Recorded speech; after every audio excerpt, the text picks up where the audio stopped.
بسم اللہ الرحمن الرحیم۔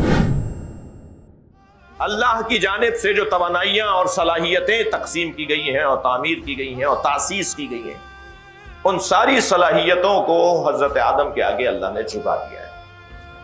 تمام تر شعبہ ہائے تدبیر کائنات حضرت آدم کے سامنے جھکائے گئے۔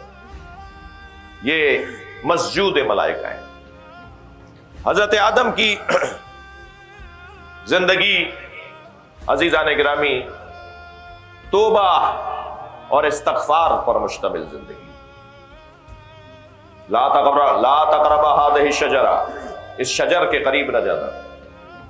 مبارک مجمع کچھ سننے آیا ہے، اس منزل بیان پر تھوڑی سی توجہ میں اور زیادہ مضاف اور زیادہ توجہ چاہوں گا۔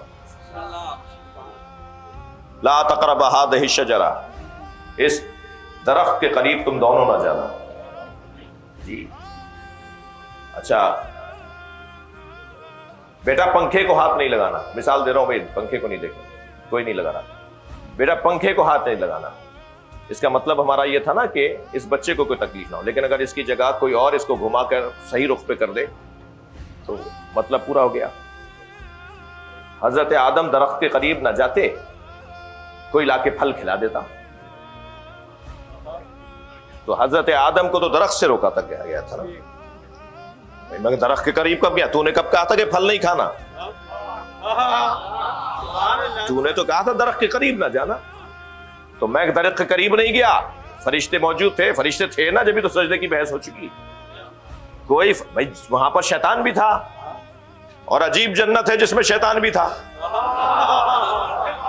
بھائی جنت ہے یہ جس میں سے نکالا جا رہا ہے۔ تو میرے بچوں جوانوں یہی اسی مرحلے پہ جان لو کہ یہ وہ جنت نہیں ہے کہ جس میں اعمال گزارنے کے بعد داخلہ ملے گا۔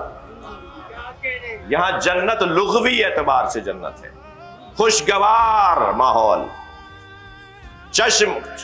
خوش چشم ماحول، جہاں جس جگہ کو دیکھ کر اچھا لگے اسے جنت کہا جاتا ہے۔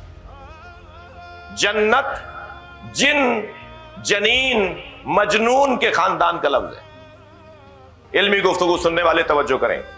مجنون، جن، جنت، جنین ماں کے شکم میں چھپا ہوا بچہ جنین، مجنون جس کی عقل چھپ جائے، جنت جو پھولوں سے، پودوں سے، ہریالی سے، سبزے سے زمین چھپ جائے اسے جنت کہا جاتا ہے۔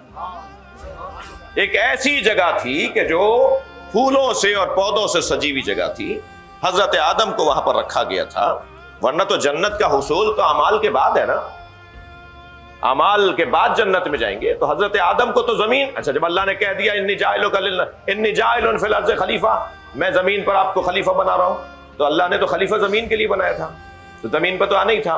میں اپنی تعبیر میں اگر یوں کہہ دوں کہ حضرت آدم کو مثلاً 1 ہفتے بعد زمین پر آنا تھا، اس عمل کی وجہ سے ذرا 1 ہفتے پہلے آ گئے، تبھی ہمارے مزاج میں بھی عجلت ہے۔ بھائی صلوات پڑھ لیں محمد و آل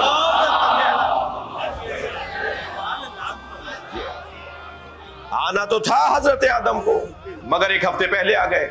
وہاں رہنے کے لیے تو انہیں خلق ہی نہیں کیا گیا تھا۔ اب یہاں حضرت آدم نے پھل کھا لیا اور کہہ دیتے کہ بھائی میں تو درخت کے قریب ہی نہیں گیا، تو پھل تو کسی اور نے لا کے دے دیا۔ تو مطلب کیا ہے؟ یہ جو شجر، اچھا حضرت آدم سے پہلے کچھ بھی نہیں تھا بھائی، شجر تھا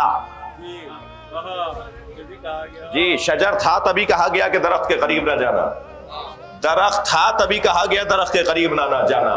یہ عجیب مسلمان ہے کہ حضرت آدم سے پہلے نبی کو نہیں مانتا، درخت مان لیتا ہے۔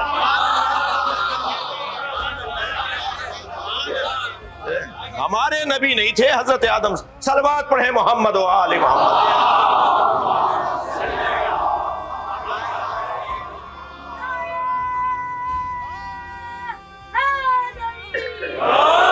بھائی اس نقطے پر میں نے نسبتاً محنت کی ہے تو اپنی محنت آپ کے سامنے رکھنا چاہتا ہوں، آپ کی توجہات میرے ساتھ ہیں، میں اس کا ممنون ہوں۔ اللہ نے کیا کہا؟ لا تقربا هذه الشجرہ، اے آدم و حوا اس درخت کے قریب نہ جانا۔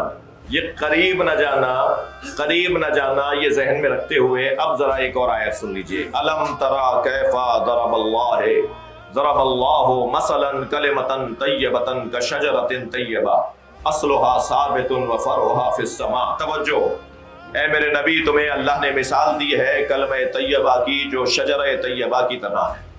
ذہن میں رہے لا تقربا هذه الشجرہ. اب اس آیت کو ذرا سنیے. الم ترى كيف ضرب الله مثلا كلمة طیبة كشجرة طیبہ اصلها ثابت وفرعها فی السماء. اے میرے حبیب دیکھو اللہ نے کیسی مثال دی ہے کلمہ طیبہ کی جو شجرہ طیبہ کی طرح ہے، جس کی پہلی صفت یہ ہے کہ اس کی جڑیں بڑی مضبوط ہیں.